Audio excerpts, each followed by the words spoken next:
Let us prove law of reflection using Huygens construction principle. This video has got three parts. The first part I'm going to explain generally how it works. Second part I'm going to tell you how to actually draw it with dimensions. And the third part will be the mathematical part of it. Consider a reflecting surface xy and Mn is the normal to the surface. A plane wavefront A1 B1 is approaching the surface xy. So point A strikes the surface first and point B will strike the surface last. A1A is the incident ray, B1B is also the incident ray. They are also the wave normals. So we have a plane wavefront A1 B1 approaching towards the reflecting surface xy, and the wavefront strikes the surface at A, and the last point of the wavefront to strike the surface will be B. Now suppose light takes time t to travel from B to C. Light takes time t to travel from B to C. Then distance BC will be C into t. We have used distance is speed into time. So the light takes time t to travel from B to C. The distance BC will be CT. Now in that time, point A would have behaved as a secondary source of light and it would have given a secondary wavefront. This wavefront will be effective in the forward direction. So we will draw a secondary wavefront of radius CT with A as the center. Observe the forward direction. It's not below xy, it is above xy because it's reflection. The radius of this wavefront is also CT. Now from point C you draw a tangent to the wavefront. As per Huygens construction principle, a tangent drawn to the secondary wavefront gives the position of the original wavefront after time t. So AB is the incident wavefront. After time t, its position is CD, and therefore CD is the reflected wavefront. So you join AD and AD becomes the reflected ray. Similarly, CR is also the reflected ray. So now we have to prove that angle of incidence is equal to angle of reflection. But before that, I am going to explain how to draw this diagram very fast. Draw one horizontal line xy, and on the page you should have around 8 to 10 lines above this because the diagram is above that line xy. Draw a normal Mn. Ensure that Mn is actually perpendicular to xy. Use a protractor or you can use a set square. Draw A1A at an angle of 30 degree with the surface. So you are drawing a line at an angle of 30 degree with the surface.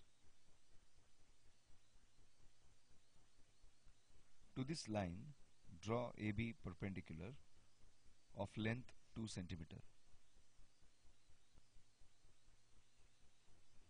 At B, again draw a perpendicular to AB. That will be B1 BC. Make sure that the angles A1 AB and AB B1, they are 90 degrees. So you've got the incident wavefront AB, you have the incident rays A1A and B1B. Now take BC as the radius in the compass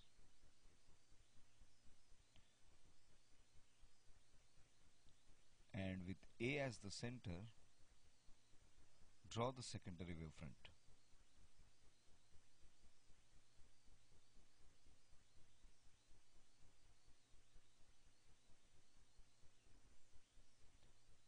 Now draw a tangent to the secondary wavefront CD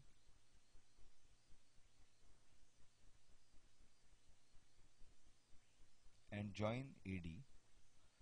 AD will be the reflected ray. Similarly, CR is also reflected ray and DC is the reflected wavefront. Proof of law of reflection. We have already seen how to construct this diagram. So you have to first explain the diagram. You should write those points. What is XY? It's a reflecting surface. MN is the normal. AB is the incident wavefront. A1A, B1B are incident rays. CD is the reflected wavefront. AD and CR are reflected rays. Now we'll go into the mathematical part. Consider angle A1AB. A1AB. You will see that it is 90 degree because A1A is a wave normal and AB is a wavefront. So A1AM plus MAB is 90. Also MAC is 90. Angle MAC is 90 because MA is the normal and AC is the surface. Now MAB and BAC are the two parts of that angle. So MAC is made up of two parts, MAB and BAC. So you should have angle BAC plus angle MAB is 90. So if you observe these two equations carefully, you will see that angle A1AM is equal to angle BAC and that should be equal to I because angle A1AM is the angle of incidence. Now consider angle MAC again. It is 90. Now it's made up of two parts, MAD and DAC. MAD and DAC. So you should have angle DAC plus angle MAD is 90. And in triangle ADC, angle D is 90. Therefore, angle DCA plus angle DAC is equal to 90 degree. Now from these two statements, you will see that angle MAD is equal to angle DCA is equal to R. This is the second step.